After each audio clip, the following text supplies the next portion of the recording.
Katsotaan seuraavaksi, minkä takia terveys- ja elintapavalmennus on aivan kriittisen tärkeä taito ja erityisen tärkeä taito se on tänä päivänä terveydenhuollon ammattilaisille. Ja tämä johtuu siitä, että elintavoilla ja tämmöisillä nykysairauksilla on aivan selkeitä syy-seurausyhteyksiä. Jos me katsotaan esimerkiksi millaisia riskitekijöitä liittyy ennenaikaisiin kuolemiin, niin me nähdään, että top 5 3 on sellaisia, jotka on suoraa seurausta elintavoista muutamaa ääriharvaa poikkeusta lukuun ottamatta. Ei kenenkään verenpaine lähde itsestään kasvamaan tai verensokeri lähde itsestään kasvamaan, jos ei diabetesta ole, vaan niiden taustalla on elintavat. Ja aivan samalla tavoin lihavuuden taustalla on elintavat. Ja nämä keltaisella merkatut on sitten ihan suoraan elintapoja, joihin valmennuksen avulla voidaan ei välillisesti, vaan välittömästi vaikuttaa.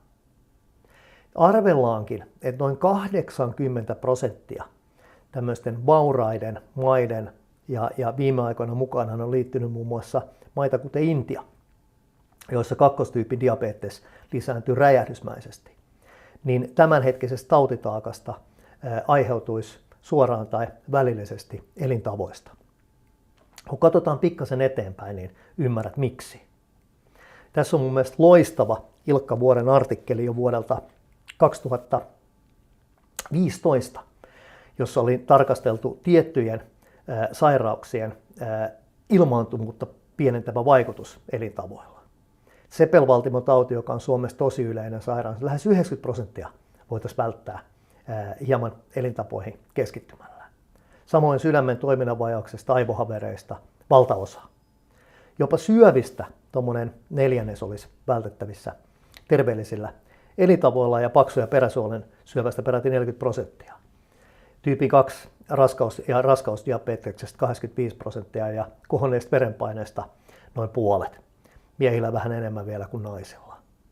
Näiden elintapojen merkitys on aivan dramaattinen. Ja mistä tämä sitten voisi johtua? No me tiedetään, että nämä elintapasairaudet ikään kuin kietoutuvat toisiinsa. Jos me katsotaan 3 yleisintä suomalaisten kuolinsyötä, verinkiertoelimistön sairauksiin noin 1/3 ja sitten kasvaimiin noin 1/5 ja dementia ja Alzheimerin tautiin noin 1/5 meistä sitten poistuu. Ja näiden kaikkien sairauksien riskitekijöitä on tyyppi 2 diabetes ja kohonnut verensokeri ja kohonnut verenpaine ja dyslipidemiat, jotka sitten edelleen ovat toistensa riskitekijöitä.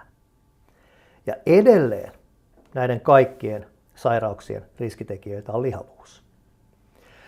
Ja joku on sanonut aika hyvin, että jos nämä sairaudet on ikään kuin se palohälytys, joka kertoo meille siitä, että nyt jotain on pielessä, niin se varsinainen palo siellä taustalla on tänä päivänä opittu tuntemaan yhä paremmin ja paremmin. Ja niitä biologisia vaikutusmekanismeja, jotka näiden sairauksien taustalla jyllää, on muun muassa matalaasteinen tulehdus ja kompensoimaton hapetustressi ja endoteelin dysfunktio. Ja vilkaistaan matalaasteista tulehdusta tässä yhteydessä nyt pikkasen tarkemmin. Tässä meillä on niitä seuraamuksia, joista me ihmiset tänä päivänä kärsitään. Meillä on diabetesta, metabolista, oireyhtymää, ei-alkoholiperäistä rasvamaksaa, on syöpiä, sydän- ja verisuonitautia, depressiota, autoimmuunisairauksia, neurodegeneratiivisia sairauksia, eli tämmöisiä erilaisia aivosairauksia, tyypillisesti osteoporoosia, eli luuston heikkoutta, ja immunosenesenssia, joka on tämmöinen vanhenemiseen liittyvä immuunipuolustuksen heikkeneminen. Niin näiden kaikkien sairauksien taustalla vaikuttaa tämä systeeminen matalaasteinen tulehdus. Ja mielenkiintoinen kysymys tietenkin on se, että mistä tämä nyt sitten johtuu. No tämän taustalta löytyy muutama tämmöinen aika itsestäänselvä syy. Eli luonnolle vieraat aineet, kuten vaikkapa mikromuovit tai tupakan savu, miksei alkoholi ja muut päihteet. Ja no sitten tietenkin krooniset infektiot, kuten vaikkapa HIV, on tyypillisesti tämmöistä aiheuttamassa. Mutta sitten nämä loput saattaa osan meistä yllättää. Siellä on krooninen stressi ja eristyneisyys, heikkolaatuinen ruokavalio ja osittain siitä johtuva dysbioosi, fyysinen inaktiivisuus, lihavuus, häiriintynyt uni. Ja nämähän on kaikki elintapoja. Eli ne tavat, joilla me tyypillisesti tällä hetkellä eletään, on omiaan aiheuttamaan ja ylläpitämään tätä systeemistä matala-asteista tulehdusta, josta sitten edelleen pitkälti aiheutuu monet niistä sairauksista, joista me vauraissa maissa tänä päivänä kärsitään. Havainnollistaan tätä vielä stressin avulla. Jos me ajatellaan kroonista stressiä, joka meillä on esimerkiksi Suomessakin tällä hetkellä ihan hälyttävällä tasolla, niin me tiedetään, että tämmöinen stressireaktio ohjaa ihan hormonaalisesti meitä kohti korkeaenergistä ruokaa, runsasrasvasta, runsassokerista ruokaa ja on näin ollen omiaan muuttamaan sitä ruokavaliota vähän epäterveelliseksi. Sitten tuo liikunta on jännä juttu. Me tiedetään, että kroonisen stressin ja liikunnan välillä on tämmöinen kaksisuuntainen yhteys. Jostain syystä, kun me ollaan stressaantuneita, me ei liikuta, vaikka liikunta olisi ehkä se kaikkein paras keino siihen se stressin lievittämiseen.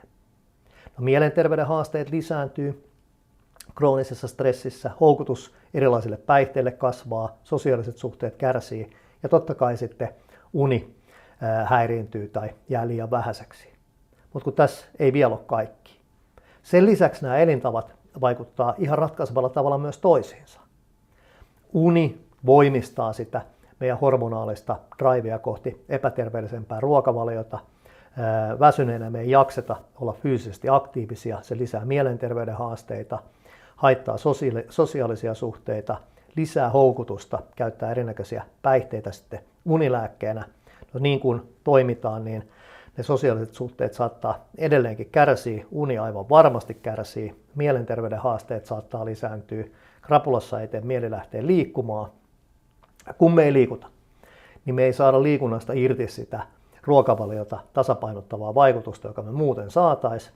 Liikunta on parasta mahdollista unilääkettä, mitä on olemassa. Me ei saada siitä niitä hyötyjä. Mielenterveyden haasteisiin liikunta on tehokkaan mahdollinen tällä hetkellä tunnettu lääke.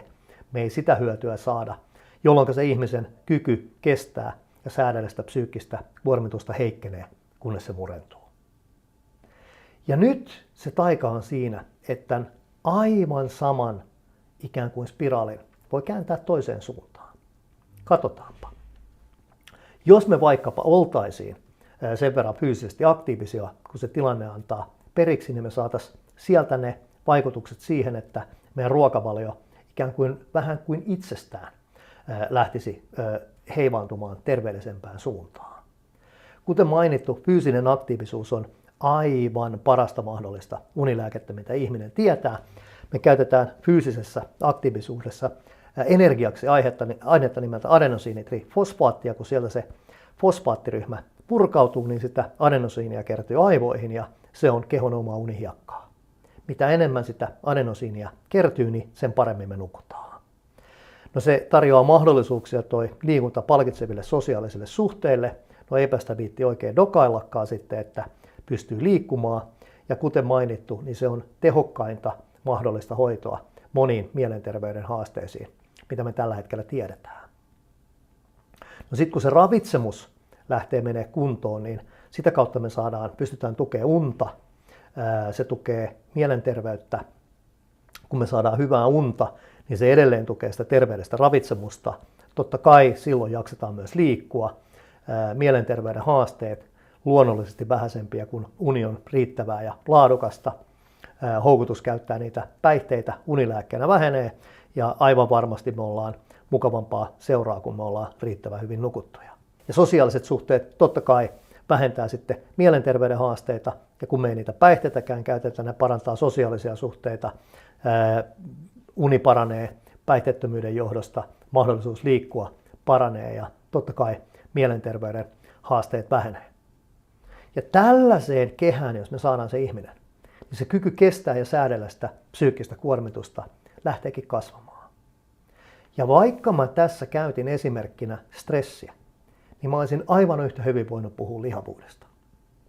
Että nämä aivan samat mekanismit vaikuttaa kroonisen lihavuuden taustalla ja se ratkaisu ei ole se, että me lähdetään vaan rajoittamaan kaloreita, vaan meidän pitää saada tämä yhtälö toimimaan. Meidän pitää pystyä katkaista tuo synkkä kierre, muuttaa se tällaiseksi positiiviseksi kierteeksi, Ja sitä kautta sillä ihmisellä on reilu mahdollisuus esimerkiksi siinä painonpudotuksessa onnistua. Niin näistä syistä tämä terveysvalmennus on tänä päivänä aivan kriittisen tärkeä taito.